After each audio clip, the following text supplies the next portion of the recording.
the President of the United States when he was side by side with the Australian Prime Minister today. Speaking at that joint press conference, of course, the House speakership came up, as well did Israel and the fight against Hamas terrorism. Take a listen. Israel has the right, and I would add a responsibility, to respond to the slaughter of their people. And we will ensure Israel has what it needs to defend itself against these terrorists. That's a guarantee.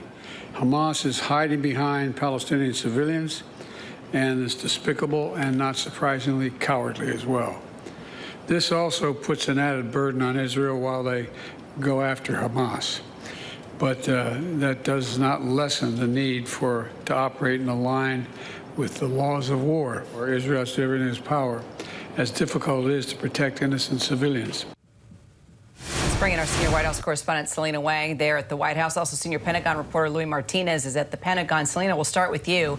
President Biden, of course, furthering and emphasizing, rather, the support for Israel and Israel's right to defend itself. We also heard the first order of business on behalf of the new House Speaker, Mike Johnson, will be that resolution to support Israel. So already, Democrats and Republicans moving forward to do something even more politically, at least here on U.S. soil, to support Israel. Significant remarks. They were, Kieran. We continue to see this president trying to walk that line between urging the right and the responsibility of Israel to defend itself, while also saying there needs to be a focus on innocent people, that Israel must follow the laws of war. And we've heard this drumbeat of emphasis growing from Biden administration officials on that growing humanitarian crisis in Gaza. The president also thanked Egypt and Israel for helping to get some aid into Gaza, but emphasized that more needs to be done, including that safe passage of U.S. citizens and other people out of Gaza. The president there also saying he was making a focus, as well as what he wants to see when that conflict ends, about a long-term solution. He reiterated that he wants to see a two-state solution, that both Israelis and Palestinians, they deserve to live safely side by side. The president also said again that he has an instinct that the reason why Hamas attacked when they did is because of efforts brokered by the U.S. to have greater integration of Israel into the world, and he says those efforts cannot stop.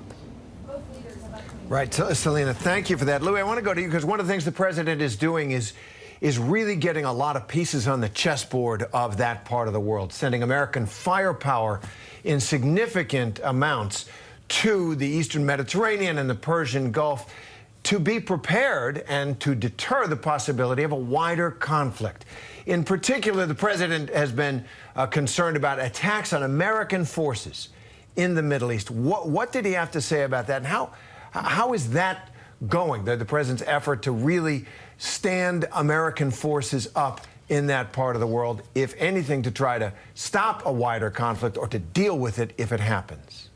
Terry, you brought it up. Initially, the U.S. forces that were moved closer to the Eastern Mediterranean and elsewhere in the Middle East were to deter Iran and Hezbollah from getting involved in the action there between Israel and Hamas. You heard about the prospects for significant escalation from Secretary of Defense Austin on ABC's this past Sunday. Since then, we've seen additional forces moving in because over the last week, there have been at least 13 attacks against U.S. military bases in Iraq and Syria. Officials have been pointing their finger at Iran for having done this.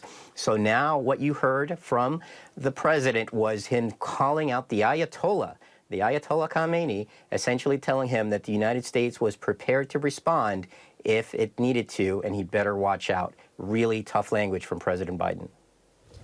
Louis, Selina, thank you.